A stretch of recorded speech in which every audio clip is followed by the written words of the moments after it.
The sun had barely crested the horizon when soft golden rays spilled over the sleepy neighborhood of Willow Creek. Birds chirped from freshly bloomed trees. Lawns shimmered with morning dew. It was one of those perfect summer mornings, quiet, still, and almost too peaceful to believe anything could go wrong in the world. Not inside a cozy two-story house on Elwood Lane. 7-year-old Emily Walker was already wide awake. Her brown curls bounced as she tiptoed down the stairs, holding a crayon-streaked drawing in one hand and wearing pajamas with dancing unicorns on them. It was her first day of summer vacation, and like every other morning, her first stop was the back door to see Max. Max was her best friend. Not just a pet, not just a dog. A loyal golden retriever with soulful brown eyes, a constantly wagging tail, and the kind of patience only found in saints and therapy animals.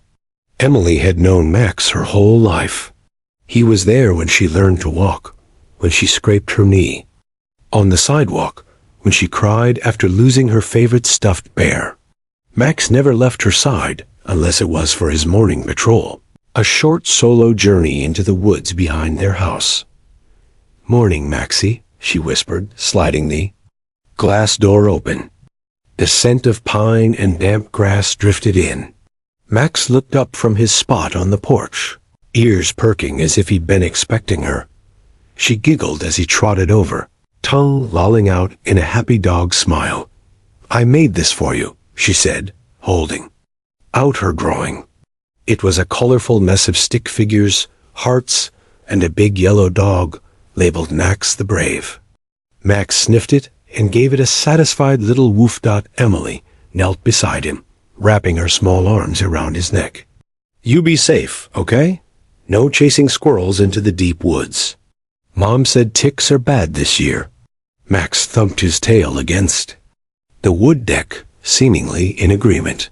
Then, as if right on schedule, he gave one last lick to Emily's cheek and padded off into the trees. The woods were his place, his world of secrets, scents, and soft ground. He never stayed long. Just enough time to explore, sniff around, and return before anyone noticed he was gone. Emily watched him disappear through the opening in the fence.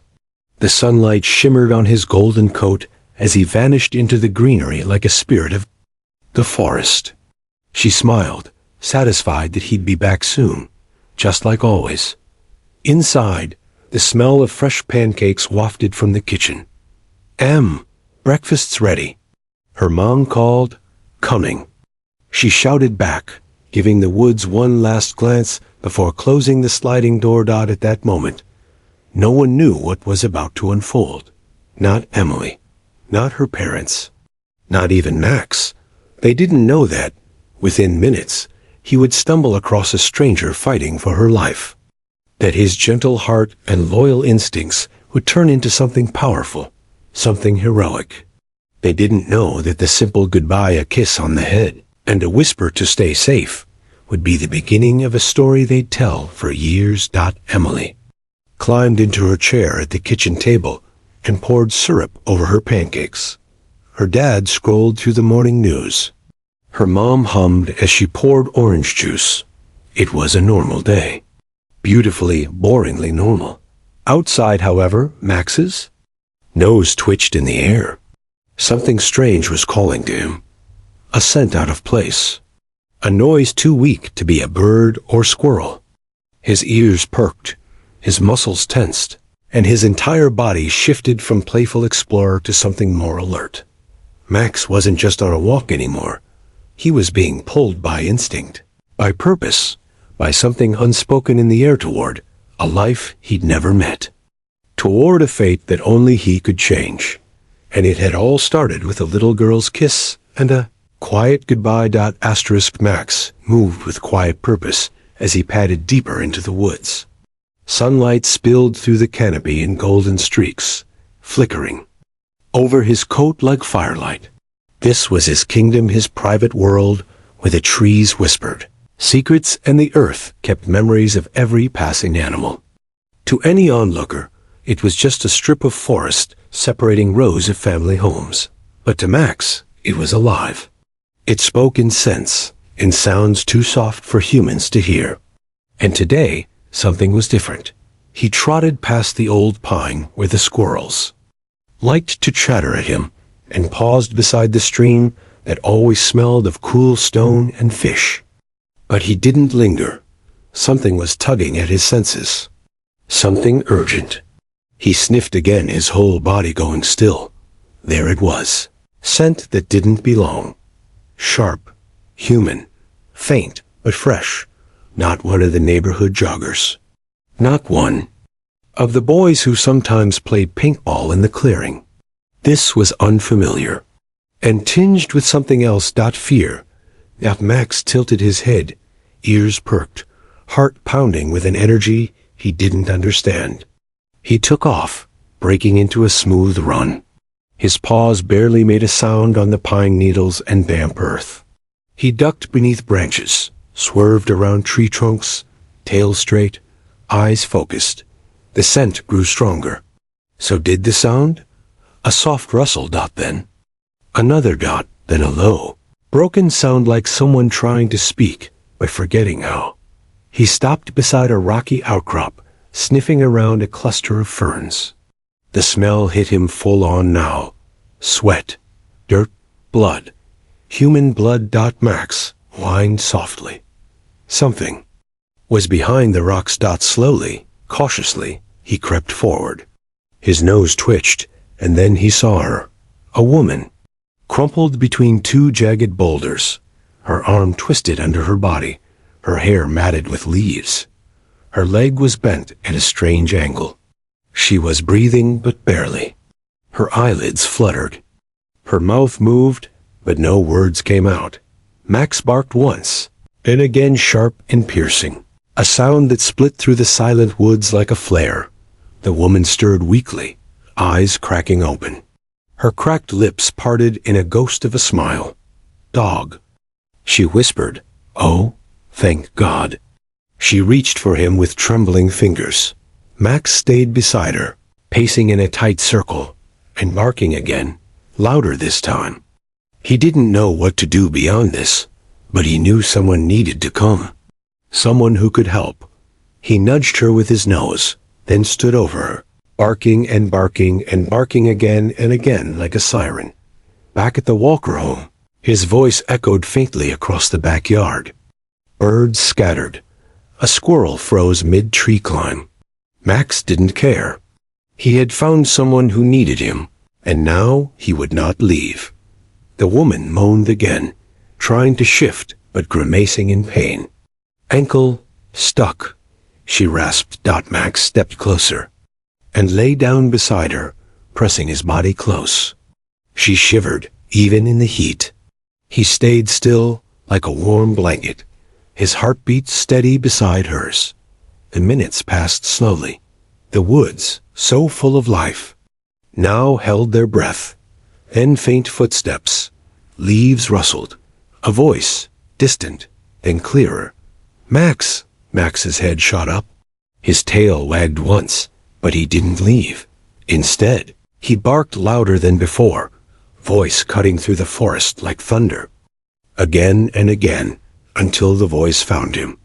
Emily's father, Tom, emerged from the trees seconds later, panting, holding his phone. Then he saw her, and froze. The woman on the ground, the blood. The dog. "Dear God," he muttered, stepping forward. "Max, what did you find?" Max looked at him and gave one final bark, as if to say, "Hurry, she's still alive." Margaret Holmes had never planned to be out this long. She'd set out on the trail behind her niece's neighborhood around 11 a.m. the day before, just a short walk to clear her mind before lunch. The woods felt safe, familiar, like a pocket of calm amid the chaos of her everyday life. But what had started as a peaceful hike had quickly turned into something else. She had misjudged her footing near a rocky incline. The moss-covered stones, slick with last night's rain, gave way beneath her shoes. Her foot slipped, her body lurched, and the fall happened so fast she didn't even have time to scream. She landed hard, her ankle twisting beneath her as her shoulder slammed into a boulder. The pain was instant, white-hot, blinding. When she tried to stand, her right leg buckled. She crumpled again, gasping that her phone, which had been in the front pouch of her windbreaker, shattered on impact. She'd stared at the cracked screen in disbelief, frantically pressing buttons that no longer responded. No signal, no power, no help. Hours passed. The forest around her shifted. Birds came and went. The sun dipped low. Her throat dried. Her voice weakened. She yelled, at first strong and panicked, then quieter, then barely more than a croak. By midnight, she was whispering into nothing. By morning, she wasn't sure if she was awake or dreaming. Her mouth was dry as sandpaper. Her head pounded. Her body throbbed with every shallow breath. She couldn't feel her toes anymore. She wanted to sleep, to give in to the drowsiness creeping into her limbs. But some tiny spark inside refused. Then, the bark. At first, she thought it was her imagination, and it came again. Closer, sharper. A dog's bark, urgent, deliberate, not some far-off echo. Margaret's eyes fluttered open. Her heart kicked. Her body didn't move, but her spirit surged. Here. She croaked. Branches rustled. Then, the dog appeared. Golden coat. Wet nose. Bright eyes full of purpose. He barked once, then sniffed her face gently, as if checking to make sure she was still breathing. Margaret tried to lift her hand, but even that was too much. The dog circled her, barking again, louder now, almost commanding. Margaret let out a strangled laugh. "You're real," she whispered. Max stepped closer, licking her knuckles where her fingers rested limply in the dirt. She managed to whisper, "Good boy." She closed her eyes. Darkness began to creep in again. But before it could take her, Max barked again, this time sharp, fast, rhythmic. He was calling someone, waiting for them, holding the line between life and death with nothing but his voice. It worked. Moments or maybe minutes later, a new sound emerged. Footsteps, crashing through underbrush. A voice, muffled at first, then clear. "Max? Max!" The woman stirred again, her eyes blinking open. Relief washed over her as she heard the man's gasp. She didn't have the strength to look at him, but she heard his steps quicken and felt the change in the air when someone knelt beside her. "Oh my God," the man breathed. "Ma'am, can you hear me?" She tried to nod, tried to speak. Only a whisper came out. "Dog found me." Max sat at her side, still and proud. He looked up at the man and then back at her, panting softly, as if to say, "I'm here.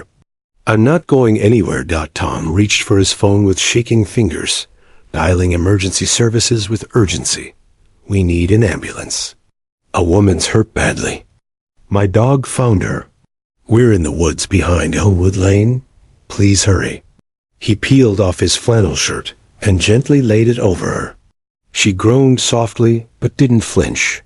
Tom looked at Max, then back at the injured woman. He couldn't wrap his head around what he was seeing. Max hadn't just wandered. He had searched. He had chosen to follow something, some faint, final cry for help, and now, because of him, a stranger still had a chance to live. Back at the Walker house, sunlight warmed the breakfast table where Emily sat swinging her legs beneath her chair. She smeared strawberry jam across a slice of toast and chatted between bites. "Max went off on his walk," she said casually, reaching for her juice. "I gave him a hug and everything." Her mother smiled as she stacked plates by the sink. "He'll be back soon." "He always is." But Emily's father, Tom, had paused, mid-sip of his coffee. There it was, faint at first, but unmistakable. Barking. Not just any mark. Not the playful yip Max gave when he saw a rabbit, or the excited greeting he used when Emily came home from school. This bark was rhythmic, sharp, insistent, like an alarm bell. Tom stood up slowly, straining his ears. The barking continued, echoing from the woods behind their house. "Do you hear that?" he asked. Emily turned her head toward the back window. "That's Max." Her mother furrowed her brow. "That doesn't sound right. He never barks like that." Tom was already moving. He grabbed his phone from the counter and shoved on his work boots near the door. "I'm going to check it out." "Do you want me to call animal control, or?" "No," Tom said quickly. "Just give me a few minutes. I know that bark. Something's wrong." The sound was drawing him in relentless, almost like words being shouted through a dog's voice. "Help. Hurry. This way." He crossed the backyard and ducked through the gate leading into the woods. The summer air was thick with pine and humidity. Max's barks became louder, guiding him like a beacon. Tom moved fast, his breath growing heavier with each step. It had been years since he'd gone more than a few yards into these woods, and the terrain grew uneven quickly. Vines snagged at his jeans. His boots sank slightly into damp soil. Then he hurried closer now. Max's bark, clear and urgent, just beyond a small hill. He climbed it, using his hands for balance, and stopped at the top. There, in a shallow ravine between two boulders, was a woman. Tom's stomach dropped. She was lying awkwardly against the rock face, her limbs twisted, her eyes barely open. Her skin looked pale, her lips cracked and dry. He'd seen injuries before his brother was a paramedic, but nothing prepared him for the sudden reality that someone had been suffering just a few hundred feet from his backyard. Max stood at her side, barking again. When Tom appeared, Max shifted, giving a low whine and licking the woman's hand. Tom dropped to his knees. "Ma'am, can you hear me?" The woman's eyes fluttered. Her mouth moved. "Dog found me," she rasped. Tom swallowed hard, nodding quickly. "That's right. You're okay now. We're getting help." He pulled out his phone, his fingers trembling slightly as he dialed. 911. What's your emergency? "There's a woman. She's injured in the woods behind Elmwood Lane. Looks like she's been here all night. Please, we need an ambulance. Sir, do you have a location?" Tom glanced around, then turned on GPS sharing. "I'm sending my location now. Please hurry. She's conscious, but barely." He ended the call and pulled off his overshirt, draping it gently over the woman's torso. She gave a faint, involuntary shiver. Max, still at her side, sat down with his tail curled around his body. He looked up at Tom, eyes wide and steady. There was no panic in him, just purpose. Tom looked at him in awe. "You knew," he murmured. "You knew she was out here." Max blinked slowly, then leaned against the woman, resting his chin on her side as if anchoring her to the earth, to life. Tom stood, turning toward the direction of the house. "Over here." He shouted into the woods, hoping the paramedics would hear. And above the trees, far in the distance, he heard the faint beat of helicopter blades approaching. The drone of helicopter blades grew louder, cutting through the treetops like a lifeline from above. Sunlight flashed off the chopper's metal frame as it hovered in place, the spinning rotors kicking up a spray of leaves. Tom stepped out into a clearing, waving both arms. "Over here," he shouted again. "She's down here." From the helicopter, two rescue workers rappelled down swiftly, landing with precision just beyond the ravine. Behind them, the crackling of radios and shouted. Instructions echoed through the forest. The calm green world of birds and wind and rustling trees was suddenly alive with motion and urgency. Max didn't flinch. He remained by the woman's side, his body pressed close, watching every move with alert eyes. "Sir," one paramedic said to Tom, "step back, please. We'll take it from here." "She's been out here all night," Tom explained quickly. My dog found her. He wouldn't stop barking until I followed him. The paramedic gave Max a curious glance. Good boy, he muttered, impressed. The team worked quickly. One medic kneeled beside the woman, taking her pulse and gently checking her limbs. Compound fracture in the left ankle, he called. Possible dislocation in the shoulder. She's severely dehydrated. We've got a chopper 5 minutes out with medevac capacity. The other responded, already setting up a temporary 4. The woman stirred faintly, her voice a rasping whisper. Water. Tom reached into his backpack, pulling out a sealed water bottle and handing it to the medic. They opened it carefully and held it to her lips, giving her slow, measured sips. Max stood, ears twitching at every sound. He looked between the medics and Tom, then back to the woman, tail flicking. She must have fallen, Tom said, stepping closer again. She looks like she's been here for hours, maybe since yesterday. The lead medic nodded. She's lucky. If she'd been out here one more day without food or water. He trailed off, but they all understood what he meant.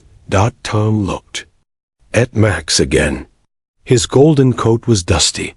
His paws were streaked with mud, but his posture remained proud, like a sentinel who had done his duty and now waited for his command. The second helicopter approached with a roar, lowering itself between 2 clearings. Dust and leaves exploded into the air again, as the medevac team rushed out with a stretcher and gear.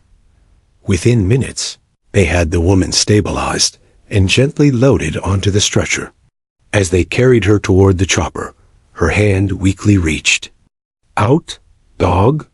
She whispered. Max trotted alongside the stretcher, his eyes never leaving her face. One of the medics smiled. We'll take good care of her, he said to Max, as if speaking to a human. Tom followed them to the chopper but held back when they reached the door. He wasn't family. He didn't even know the woman's name. All he knew was that she had been hurt alone, and that his dog had saved her life. As the medics lifted the stretcher into the cabin, the woman's fingers brushed Max's fur one last time. Her eyes met Tom's briefly, filled with gratitude. Too deep for words. Then the door closed. The helicopter lifted, slicing into the blue sky as the forest fell silent again. Tom looked down at Max, who sat beside him now, tail gently sweeping the ground. You did it, buddy, Tom said softly, voice thick. You really did it. Max looked up at him, tongue lolling, eyes bright, not seeking praise, but calm, as if to say, it was just the right thing to do. Tom knelt, wrapping his arms around the dog's neck. We're going to tell Emily everything, he whispered. You're her hero. You're everybody's hero now. And as they walked slowly back toward the house, sunlight dappling through the trees, Max gave one happy bark and trotted ahead, his mission complete. By the time Tom and Max reached the edge of the woods, the neighborhood had started buzzing. Word of the rescue spread faster than either of them expected. A paramedic had called in updates to dispatch, and soon neighbors were out on porches, glancing toward the sky where the rescue helicopter had disappeared minutes earlier. Even people who hadn't seen the chopper could feel that something extraordinary had just happened. Emily was already waiting at the back gate, her face lit with relief when she spotted Max trotting beside her father. Max! She squealed, running forward. She dropped to her knees and hugged him tightly. You came back. I knew you would. Tom smiled and crouched beside them. He didn't just come back, Em. Max did something incredible. Emily pulled back just a little, blinking up at her dad with wide eyes. What do you mean? Tom ran a hand gently through Max's fur. He found someone. A woman was hurt out in the woods. She'd fallen and couldn't move. Max led me right to her. Emily gasped. He saved her? He did, Tom said. If Max hadn't been out there, If he hadn't barked and waited and kept calling me, she might not have made it. Emily looked at Max again, her eyes filling with awe. "You're a real hero," she whispered into his ear. "Just like in the stories." Max wagged his tail and licked her cheek, happy simply to be home. The moment wasn't about pride or glory for him. It was about returning to the little girl he loved, the family he'd protected, and the job he'd done without hesitation. Inside the house, Tom shared the full story with Emily's mother, who nearly dropped the plate she was holding when she heard what had happened. "Oh my God," she breathed, hand over her heart. "He really found someone?" Tom nodded. She was unconscious. I don't know how Max even picked up the scent. She was off trail, hidden behind rocks. But he did. He stayed with her until I got there. He didn't leave her side once. "I always knew there was something special about him," she said quietly. Later that afternoon, as the sun dipped low and golden light bathed the backyard, something even more unexpected happened. A news van pulled up in front of the house. Side of it read, "Channel 8 Local News, your neighborhood first." Emily peeked through the curtains. "There's a lady with a microphone," she said, wide-eyed, "and a man with a big camera." Tom opened the door, already guessing why they'd come. The reporter, a woman in her early 30s with a crisp blazer and curious eyes, stepped forward. "Hi there. You must be Mr. Walker. We heard about what happened today. About your dog Max." Tom glanced down at Max, who stood beside him, tail wagging like he understood the attention. "That's right. We were hoping we could do a short interview," the reporter said. "The emergency dispatcher confirmed your call, and the rescue team mentioned your dog's role. It's incredible." Tom hesitated, then smiled. "Sure, as long as Max gets top billing." Emily squealed with delight. Within minutes, Max was sitting proudly on the front lawn, camera lights flashing, while Tom and Emily answered questions. The story unfolded for viewers across the state. A family dog follows an instinct, finds an injured stranger, and saves a life. That night, Max became a local celebrity. The neighbors dropped by to pat his head. Social media lit up with photos. And headlines like, "Golden Retriever saves woman lost in woods," and "Hero Dog tracks down injured hiker." Emily proudly showed off her best friend, explaining to anyone who would listen how he had always been brave, and now everyone knew it. But through all the attention, Max remained humble. He curled up on his favorite rug near the fireplace, content to have his family close and his duty done. Outside, the stars blinked quietly in the sky. Inside, Emily leaned against him, whispering, "You're not just a good boy, Max.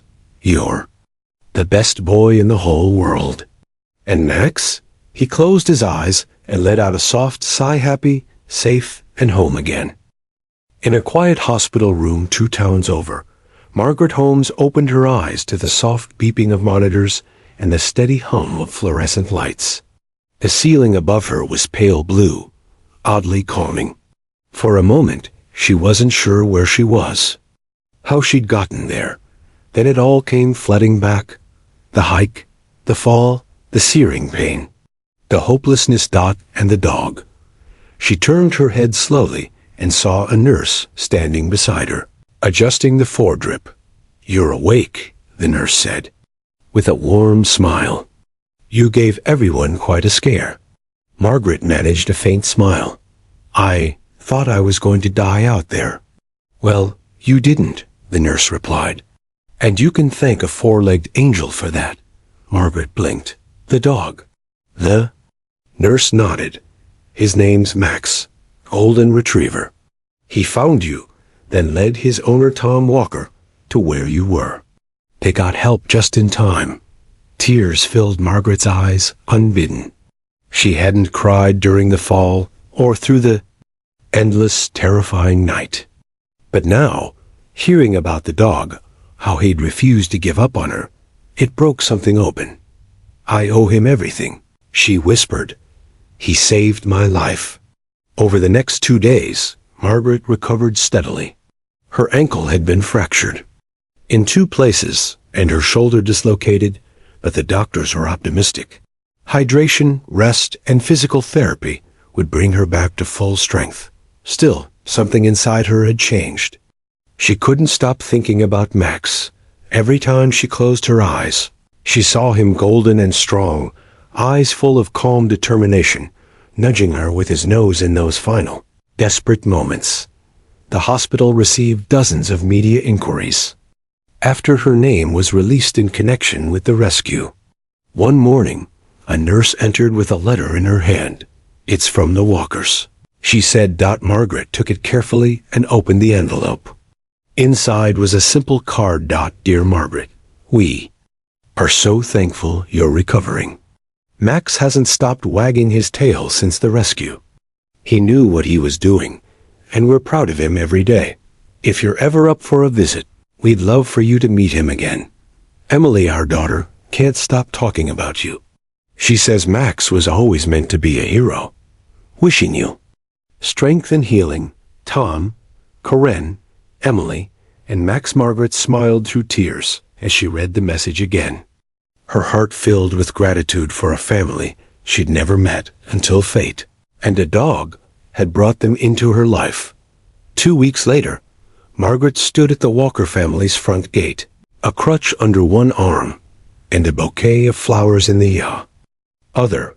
The front door swung open before she could even knock. Emily flew down the steps, calling out, "She's here." She's really here. Tom and Corinne followed, smiling widely. And behind them, bounding forward with ears perked and tail wagging, came Max. Margaret dropped to her knees slowly and carefully and opened her arms.